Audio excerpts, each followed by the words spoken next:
to Engineer. In the previous video, we solved a circuit by applying mesh analysis. In this video, we are going to solve a bit trickier problem in mesh analysis. And yeah, watch till the end. I will be explaining you a common mistake which people make while applying Kirchhoff's voltage law in the second law.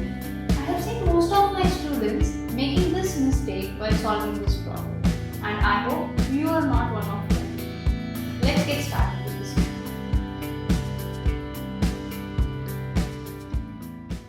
Use mesh analysis to find the power that is absorbed by all the sources.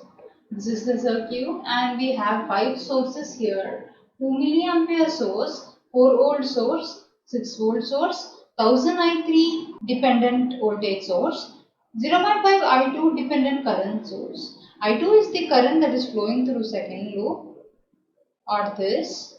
I3 is the current that is flowing through the third loop or this. I1 is 2 milliampere and I4 is minus 0.5 I2. We have to find the current I2 and I3 so that we can find the current I4. I4 is minus 0.5 times I2 and I1 is 2 milliampere. In the loop 2, if we apply Kirchhoff's voltage law, the current is assumed to travel from bottom to top and it moves clockwise into the loop. Therefore, the voltage across 5 kilo ohm plus 4 volt plus 1000 I3 is 0 according to KVL. 5000 into I2 minus I1. I1 is 2 milliampere. So, I2 minus I1 will be 0.00 plus 4 plus 1000 I3 is 0. So this implies that 5000 I2 plus 1000 I3, this is the equation for loop 2. When I do the same for the loop 3, 10,000 I3 minus 6 minus the voltage across 10 kilo ohm is 0. 10,000 into I3 minus 6, this is 1000. 1000 into I3 minus 6 minus 10,000 into the current flowing through 10,000, which is I3 minus I4 or I3 plus 0.5 I2. This implies that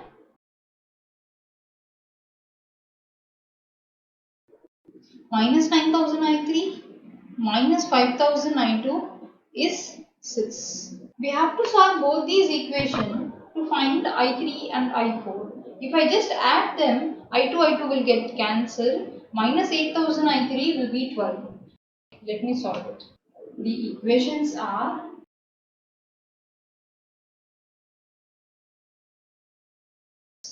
if we solve both these equations, we will get 8,000 I3 will be 12. This implies that I3 is minus 12 divided by 8,000.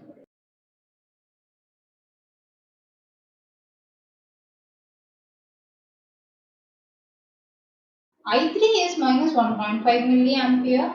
If I substitute that in one of the equations, I am going to substitute in the second equation. 5000 I2 minus 1.5 is 6.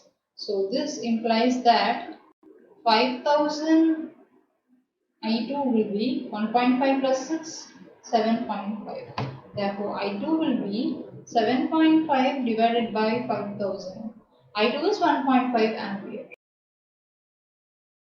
I2 is 1.5 milliampere. We know that I4 is minus 0.5 I2. Therefore, this implies that I4 will be minus 0.75 milliampere. This is I4. We now know I1, I2, I3, I4, all the 4 currents we know. With the help of this, we need to find the voltages across elements wherever it is necessary and then find the power that is absorbed by the elements in the circuit. We have found the currents I1, I2, I3 and I4. We need to find the power that is supplied by all the 5 sources. That is the question that is asked. To find the power, what we did? we applied mesh analysis to find all the currents because the power is voltage times the current. We found all the currents by using mesh analysis, and then now we are going to find the voltages across all the elements, then find out the power. First, let us take the source 2 milliampere. The 2 milliampere source, is it supplying or absorbing power? Let us find out. The current is being sent in this direction. If it is supplying power, then this terminal should be positive and this terminal should be negative. If we find the voltage that is across this 5 kilo ohm resistor, the same voltage is across this 2 milliampere source, and thus we can conclude whether it is supplying or absorbing power. What is the voltage across 5 kilo ohm? Voltage across 5 kilo ohm is the current through it times the resistance. What is the current? I1 minus I2. I1 is 2 milliampere and I2 is 1.5 milliampere. So the difference is 0.5 milliampere. Therefore 0.5 milliampere flows from up to down, which means that this is positive and this is negative. So we are now confidently telling that this 2 milliampere power source is supplying power. Okay, now what is the voltage? Voltage is 0.5 milliampere times the resistance 5 kilo ohm. This voltage is 2.5 milli and this thing will get cancelled. This voltage is 2.5 volt. Now what is the power that is supplied by 2 milliampere source? I am taking this power to be P1 for notation.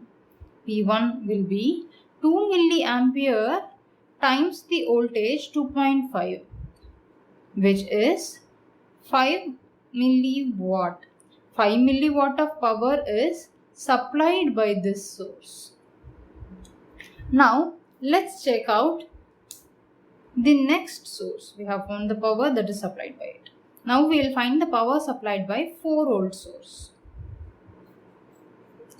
I2 is going into this source. So 4 volt is receiving current.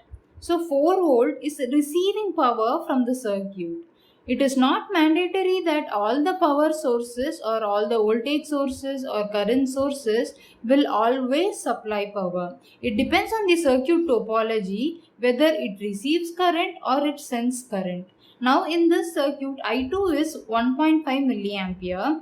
I2 is being passed into 4 volt. Therefore, 4 volt is receiving current. So this is a absorbing power source. The power that is received by it, I am notating it as P2. P2 is 4 volt into I2. What is I2? 1.5 milliampere. This is 6 milliwatt. This is absorbed power. Now we have found the power that is absorbed by this source. Next, we will check the source 1000 I3. 1000 I3 is a voltage source. We know the voltage that is across this terminal. We need to find that current that is being sent by or received by the source and then conclude whether it is a power absorbing source or a power supplying source. I2 is coming into this loop and I3 is coming in the opposite direction. If we consider I3 in the clockwise, then I3 is entering via this terminal and I2 is entering via this terminal. What is I3? Minus 1.5 milliampere. So 1.5 milliampere is in the anti-clockwise direction. So 1.5 milliampere is passed from top to bottom. I2 is also coming from top to bottom. So totally 1.5 plus 1.5 is coming into this loop, into this source. Okay. So the current that is entering this is 3 milliampere. I am denoting this power to be P3. P3 is the current 3 milliampere times the voltage. What is the voltage? 1000 I3. What is 1000 I3? 1000 into I3. I3 is minus 1.5 milliampere. Therefore, this is 1.5 into 3 minus 4.5 milliampere. minus 4.5 milliwatt of power is being absorbed by this source. See, I3 is a negative current, therefore the voltage is 1.5 volt with a plus terminal at the top. If the plus terminal is at the bottom, then this voltage will be 1.5 volt across these two terminals, which means plus is here and minus is at the top. Therefore, this voltage source is 1.5 volt and we know that the current is entering from top to bottom. Therefore, it is entering via the negative terminal and leaving via the positive terminal.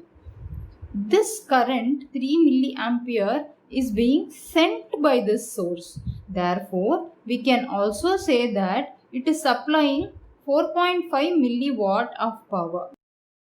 Got my point? Next, we will see the 6 volt source. The 6 volt source receives a current of I3. Again, I3 in the clockwise direction is 1.5 milliampere. Therefore, in the anti-clockwise direction, this current 1.5 milliampere is being sent by this source. Therefore, this is a power supplying source. The power that is supplied, P4, will be 6 volt into the current that it supplies. What is the current? 1.5 milliampere. So 6 into 1.5 is 9 milliwatt. 9 milliwatt is being supplied by this source. So we found the power that is supplied by this as well. Then what is left? 0.5 I2 is left. 0.5 I2 is a dependent current source. The value of the current depends on the value I2. What is I2? I2 is the current that is entering the 4 volt source. We know that I2 is plus 1.5 milliampere. Therefore, this current will be 0.5 I2 will be 0.75 milliampere. What is the voltage across it? The voltage that is across this is same as the voltage that is across this. Therefore, the power supplied by this source will be voltage across this source times the current that is supplied by it. We know the current that is supplied by it. Therefore, in order to find the power, we need to find the voltage. Voltage across a resistor will be V equal to IR according to Ohm's law, right? So, what is the current that is passing through this resistor? I3 minus I4. Or in other words, this current is I3 plus 0.5 I2. Because both these currents are entering into the source via the same terminal. So they are getting added up and then passed into 10 kilo ohm. This implies that this voltage across 10 kilo ohm V10K is, the current I3 is minus 1.5 milliampere. Therefore, the voltage across 10 kilo ohm is minus 0.75 milliampere. I'm sorry, this is getting added, right? Yeah, I3 plus 0.5 I2, which is I3 plus 0.75 milliampere. The voltage is minus 7.5 volts, right? Yeah, so the power will be minus 7.5 volt times 0.75 milliampere. Therefore, the power that is supplied by this 0.5 I2 source will be the voltage across it times the current through it. What is the voltage? Minus 7.4 and the current that it supplies is 0.75 milliampere. So, if I multiply both of them, I will get 5.625 milliwatt. So, this is the power. Is this supplied power or absorbed power? This is supplied power because I am taking plus to be on the supplying side and the power is negative. We can also say that this is absorbing a power of plus 5.625 or supplying a power of minus 5.625. In the question, we are asked to find the power that is supplied by all the 5 sources only. We will now find the power that is absorbed by both these resistors and then verify law of power conservation. Find the supplied power and the absorbed power, then verify law of power conservation. Let's find the power that is absorbed by the 5 kilo ohm resistor. The power absorbed by it will be, I am putting it as P6. This power will be I square R. I square is 0.5 milliampere whole square times the resistance 5 kilo ohm. This will be 0.5 square into 5. 1.25. 1.25 milliwatt of power is being absorbed by this resistor. 1.25 milliwatt of power is being absorbed by 5 kilo ohm. Now let's find what is the power that is absorbed by 10 kilo ohm resistor. I am denoting this as P7. What is P7? P7 will be I square R, which is I3 plus 0.5 I2 whole square times R, which is, what is I3 plus 0.5 I2? Minus 1.5 milliampere plus 0.75 milliampere whole square times the resistance 10 kilo ohm. This is 5.625 milliwatt of absorbed power. Let us total all the absorbed powers first. So this is 5.625 plus 1.25 plus, this is also absorbed power, right? Plus 5.625 plus 5.625 plus 6 equals 18.5 is the total absorbed power. Let me write it here. The total absorbed power is PA is 18.5 milliwatt. Let's find the total supplied power PS. What is the total supplied power? 5 plus 4.5 plus 9, 18.5. What is the supplied power here? The supplied power here is 18.5 milliwatt. I hope you all had paused the video, found out whether the supplied and the absorbed power is right, and then proceeded with watching this. Okay, now let us go into the second part of this video. In the second part of this video, I am going to explain you a common way in which students make a mistake while solving this circuit. And I hope you guys won't be making these kind of mistakes. When we applied Kirchhoff's voltage law in the second loop, what we did, we understood that all the sources are absorbing power, and then we wrote the Kirchhoff's voltage law equation. 5 kilo ohm is a resistor and it naturally absorbs power. I2 was assumed in the clockwise direction, therefore this is absorbing power. This is also absorbing power. This is also absorbing power. So sum of all these absorbing elements voltages will be same as supplying elements voltages according to KVL, right? So we equated all the absorbing elements to 0 since there is no power supplying source in the second loop.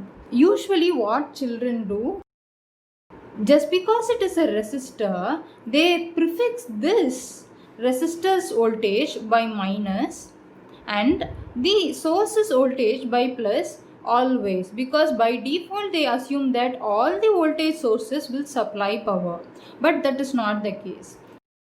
Usually what students do while applying KVL is that they do it in this way: minus 5000 into I2 minus I1 plus 4 plus 1000 I3. This is wrong.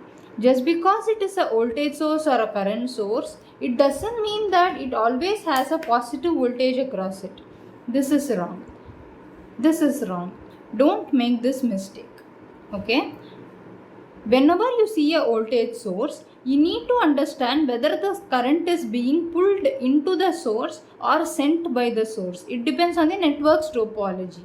In this topology, I2 is being received by this source, not sent by it. Okay? Therefore, this source 4 volt is absorbing current. Therefore, this is an absorbing element. Similar is the case for 1000 I3. When I2 is entering this, it means that this is receiving current. In the end, we saw that the I3 was also a negative quantity. Therefore, this voltage 1000 I3 also become negative. So, power, which is voltage into current, negative quantity into a negative quantity became positive, right? Yeah, that takes us to the mistake number 2. We must exactly compute that I3 is a negative quantity and so is the voltage 1000 I3. The power will be voltage times the current.